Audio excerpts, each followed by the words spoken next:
Assalamu alaikum students. Today in this very lecture we are going to discuss Z buffer removal algorithm. Before this algorithm we discussed backface removal algorithm जहाँ पे हमने देखा कि हम object space method या object space approach का use कर रहे हैं, ठीक है। और वहाँ पे हमने क्या देखा कि ऑब्जेक्ट स्पेस मेथड की जब हम बात करते हैं वहाँ पे हम ऑब्जेक्ट्स को बहुत सारे ऑब्जेक्ट्स को या उन ऑब्जेक्ट्स के पार्ट्स को एक दूसरे के साथ कंपेयर करके ही विजिबिलिटी का मतलब विजिबिलिटी को डिटर्मिन करते हैं, ठीक है। और यहाँ पे क्या है, यहाँ पे हर एक पिक्सल को, लेट्स सी दिस, यहाँ पे हर एक पिक्सल को हम कैलकुलेट करते हैं, उसके बाद डेप्थ वैल्यू को कंपेयर करते हैं दूसरे पिक्सल के डेप्थ के साथ, ठीक है, इन ऑर्डर टू सी और in order to determine the visibility और हिडन सरफेसेस, ठीक है। तो सबसे पहला पॉइंट जो है in this very buffer algorithm, that is z buffer algorithm को हम डेप्थ बफर एल्गोरिथम भी बोलते हैं, ठीक है। Second thing is this algorithm is simplest image space algorithm, okay. तो ये पॉइंट क्या बोलता है हमें कि यहाँ पे हम पिक्सल बाय पिक्सल और point by point her screen को या उस स्क्रीन पे मतलब जो ऑब्जेक्ट होता है उसके हर एक पिक्सल को कैलकुलेट करते हैं, ठीक है। एट अ टाइम क्या करते हैं, यहाँ पे एट अ टाइम हम एक मतलब स्क्रीन को लेते हैं या एक सरफेस को लेते हैं, उसको पूरा कैलकुलेट करके फिर दूसरे सरफेस को क्या मतलब उसका कैलकुलेशन करते हैं, ठीक है। तो जो कि एक डिसएडवांटेज था कहाँ पे, back space, sorry it's not back space, it's back face detection algorithm, okay.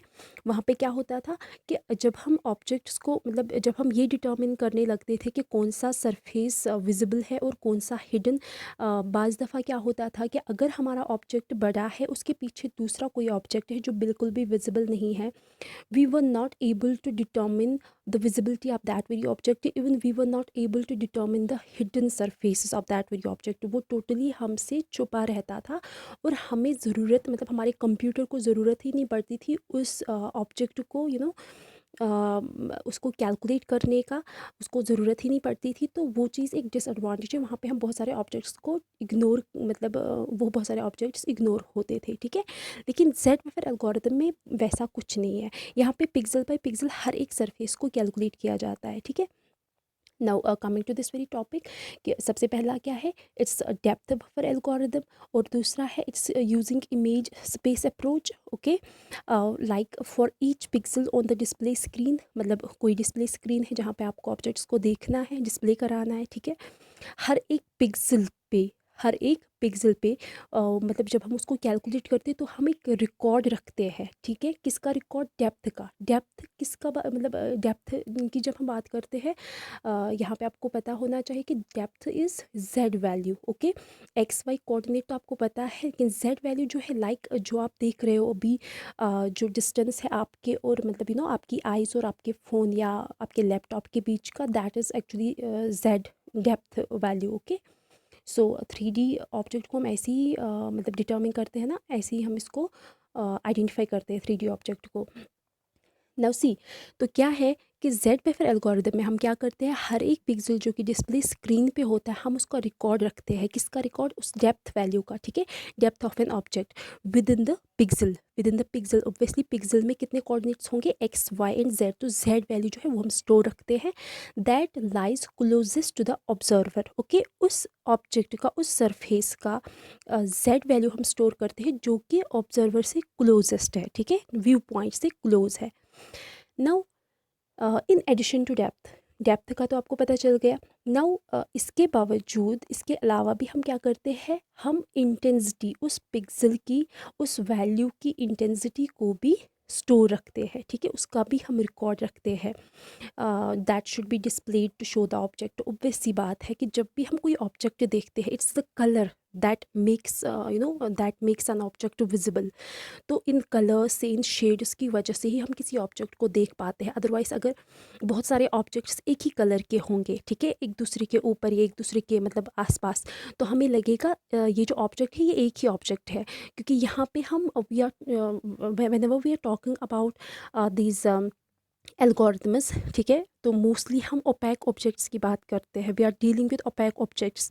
तो ओपैक ऑब्जेक्ट्स आपको पता है that are opaque objects are opposite to transparent, where we can say light cannot pass through, okay. Now depth buffer जो है तो ये आपको पता चल गया कि क्या करते हैं हम, एक तो हम डेप्थ वैल्यू को स्टोर करते हैं और दूसरा हम उसकी इंटेंसिटी को स्टोर करते हैं। ओके, मतलब उसके कलर को स्टोर करते हैं। नाउ डेप्थ बफर जो है, ये जो एल्गोरिदम हम डिस्कस करने जा रहे हैं, it requires two buffers or two arrays we can say. First is depth and second one is intensity. Depth को हम जेड बफर भी बोलते हैं, जो कि स्टोर करता है depth values at each pixel. और इंटेंसिटी जो है, इसको हम रिफ्रेश बफर भी बोलते हैं, जो कि स्टोर करता है colour at that pixel. Okay, and each of which is indexed by pixel coordinates x and y. ये आपको पता है। Now this is the diagram.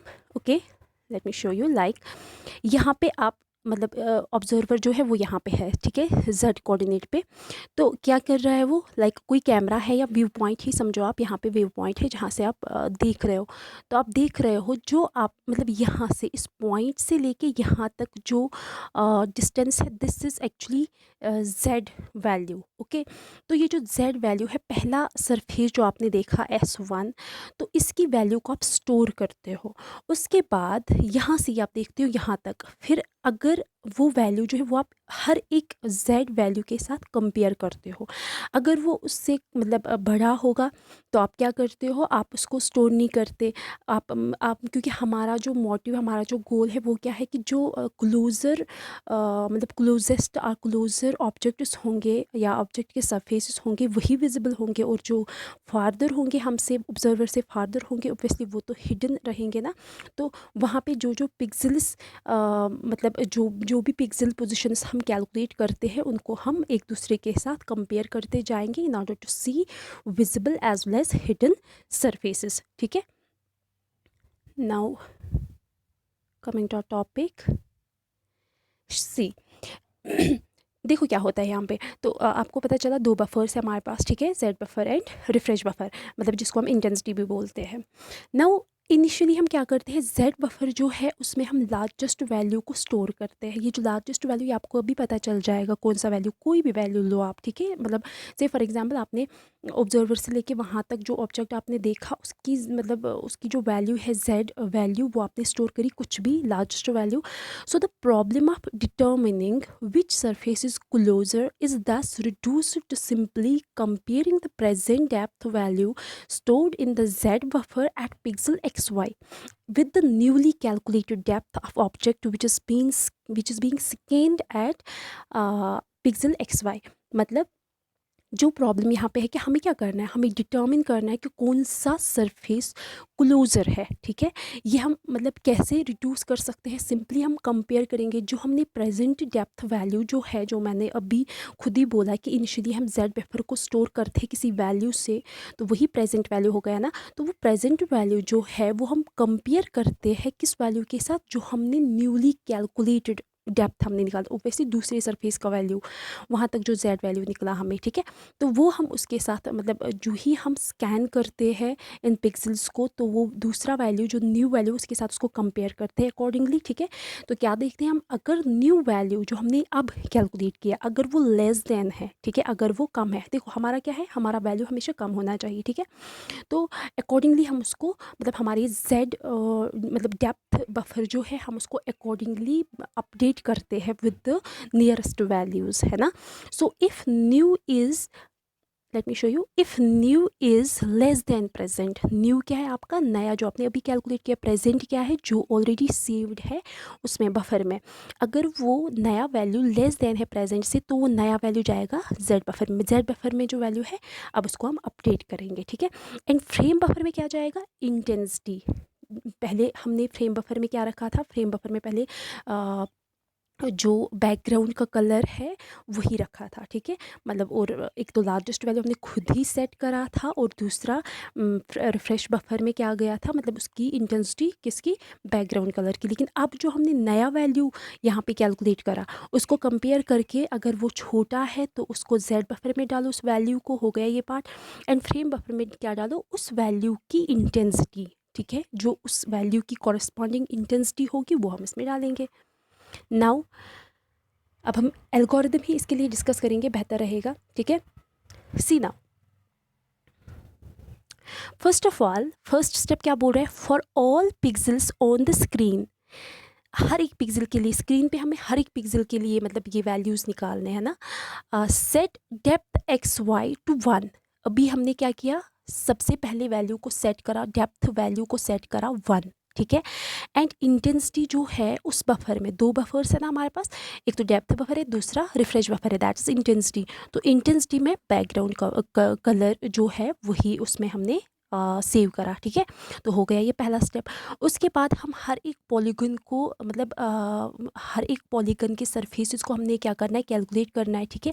So find all pixels x y that lie within, लेकिन ये याद रखना है हमने मतलब इस पॉलीगन की बाउंड्री के बाहर नहीं जाना है, it should lie within the boundaries of polygon, okay, when projected onto the screen. So for each of these pixels what we have to do, we have to calculate depth z of polygon at xy, okay। निकाला हमने जो भी depth z value, जो नई मतलब नई value जो हमने निकाली उसको हमने कैलकुलेट करा। उसके बाद हम उसको कंपेयर करेंगे, if z is less than depth x y, okay. अगर वो z क्या है, z नई वैल्यू है, ठीक है, और डेप्थ एक्स वाई क्या है जो ऑलरेडी हमने सेव करी है, दैट्स 1। अगर z की नई वैल्यू जो है अगर वो लेस देन थी डेप्थ मतलब ऑलरेडी जो प्रीवियसली स्टोर्ड वैल्यू है हमारी डेप्थ बफर में, तो इसका मतलब है ये जो जिस पिक्सल का हमने z वैल्यू कैलकुलेट किया, ये पॉलीगन जो है ना ये क्लोजर है to the observer than others, मतलब जो हमने ऑलरेडी रिकॉर्ड करे इस पिक्सल के लिए, जो हमने इस पिक्सल के लिए ऑलरेडी z वैल्यू रिकॉर्ड करा था उससे ये वाला नया वैल्यू जो है वो क्लोजर है, ठीक है। इसका मतलब ये पॉलीगन जो है ये क्लोजर है टू द ऑब्जर्वर, ठीक है। तो हम क्या करेंगे, अगर ये क्लोजर है तो हमें इसको अपडेट करना है, मतलब कि अपने डेप्थ बफर में जो वैल्यू है हमें वहाँ पे यही स्टोर करना है, ये नया वैल्यू, ठीक है। That means set depth, okay. So here set depth is depth of x y is equal to z, हो गया इसमें, ठीक है। जेड को हमने किस में डाला, डेप्थ बफर में, ओके। एंड इंटेंसिटी में क्या जाएगा, इसी जेड का कलर जाएगा, जो भी शेडिंग होगी इसकी वो किस में जाएगी, हमारे next buffer that is refresh buffer में, ठीक है। इसको हम फ्रेम बफर भी बोलते हैं।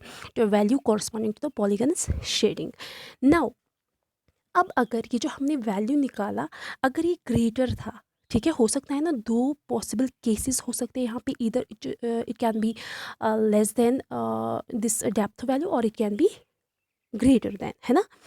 तो क्या करेंगे हम, if instead z value is greater than depth x Y, तब हम क्या करेंगे, अगर ये ग्रेटर है so we don't need to do any action, क्योंकि जो पॉलीगन ऑलरेडी रिकॉर्डेड है किसमें, डेप्थ बफर में, that lies closer to the observer, ठीक है, than this new polygon. So हम यहाँ पे कुछ नहीं करेंगे, हम इसको अपडेट नहीं करेंगे, ठीक है। ऑल्दो कोई कोई मतलब बुक ये बोलती है कि हम क्या करेंगे, हम हर एक वैल्यू को वहाँ पे मतलब z डेप्थ और बफर जो है मतलब जो भी इंटेंसिटी है उसमें हम क्या करेंगे, हर एक वैल्यू रखेंगे, फिर एंड पे हम उनको कंपेयर करेंगे, जो जो वैल्यूज़ क्लोज़र है किससे, ऑब्जर्वर से, उनको क्या करेंगे हम उनको मतलब वो विजिबिलिटी डिटर्मिन करेंगे, वो विजिबल डिटर्मिन करेंगे उनको, और बाकी जो है वो हिडन होंगे, ठीक है, जो मतलब फार्दर होंगे ऑब्जर्वर से। नाउ सो मतलब ऐसे ही क्या होगा, ये जो एल्गोरिथम है हर एक मतलब सरफेस के लिए ये अप्लाई होगा, ठीक है। So here after all surface are processed, तो इस तरह से क्या होगा, डेप्थ बफर जो है उसमें डेप्थ वैल्यूज़ होंगे हर एक विजिबल सरफेस के, और रिफ्रेश बफर जो है उसमें कॉरस्पॉन्डिंग इंटेंसिटी वैल्यूज़ होंगे, ठीक है। तो इस तरह से हर एक पॉलीगन जो है वो प्रोसेस होगा, हर एक पॉलीगन पे ये एल्गोरिथम अप्लाई होगा। तो इस तरह से जो हमारा रिजल्ट है, ठीक है, एंड पे जो आपका जो दूसरा बफर था जो मैंने बोला रिफ्रेश बफर और इंटेंसिटी, उसमें वही डिसाइड करेगा हमारा सॉल्यूशन, मतलब वही डिसाइड करेगा कि एंड पे जो इमेज है जो हमें डिस्प्ले हो गई हमारे आंखों के सामने, तो हमें पता चल जाएगा कि कौन सी सरफेसेस विजिबल है उनको और कौन सी सरफेसेस हिडन है, क्योंकि वो ऑलरेडी रिमूव हुए होंगे वहाँ पे, ठीक है। और हमारे सामने वही इमेज आएगी जो विजिबल होगी, और वो चीज़ें हमें किस मतलब एंगल से हम वो कैसे देख पाएंगे, due to this intensity. That's why here it is, the intensity area will contain the solution, okay। So this was all about z buffer. अब इसके कुछ एडवांटेजेस है। एडवांटेज है कि it's easy to implement and because it does not require any additional data structure. ठीक है, मतलब यहाँ पे आपने देखा होगा ये जो हमारा ये वाला यूनिट है, that's hidden and removal this surface determination, इसमें ज़्यादा कैलकुलेशंस या इक्वेशंस का हमने कहीं पे यूज़ नहीं करना है। ठीक है, अभी तक भी आपने देखा होगा ये ओवरऑल थ्योरेटिकल ही है।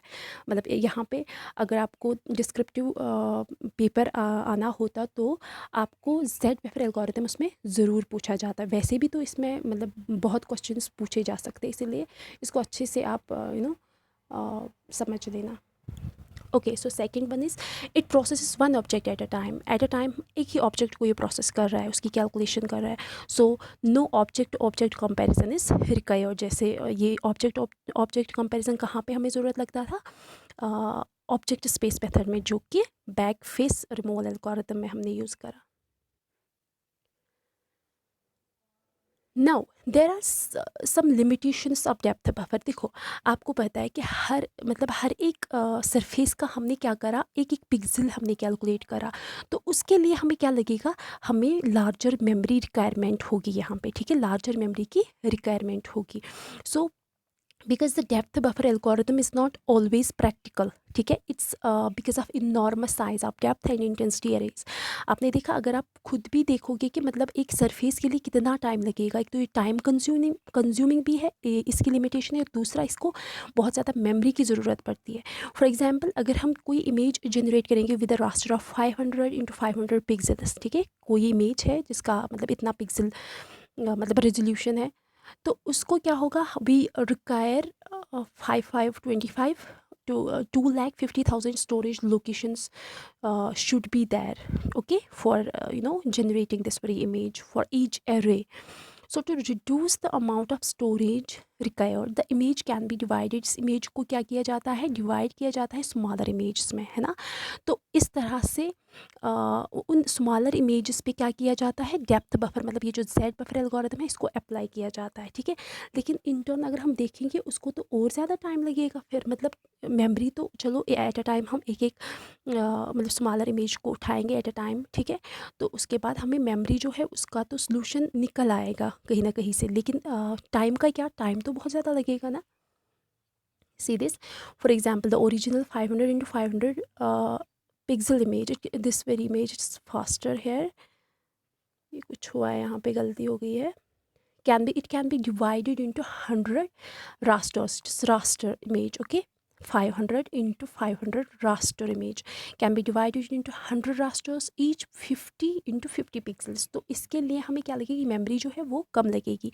So processing each small raster requires array of only 55 और 2500 एलिमेंट्स, बट एग्जीक्यूशन टाइम जो है वो बढ़ जाएगा, वो इंक्रीज होगा, because each polygon is processed many times. हर एक पॉलीगन के स्मॉल स्मॉल इमेजेस जो है उनको प्रोसेस करना है ना बहुत बार। So therefore we can say this very algorithm is time consuming process. Okay, so this was all about today's topic. I hope I clearly make you understood this. Okay, thank you.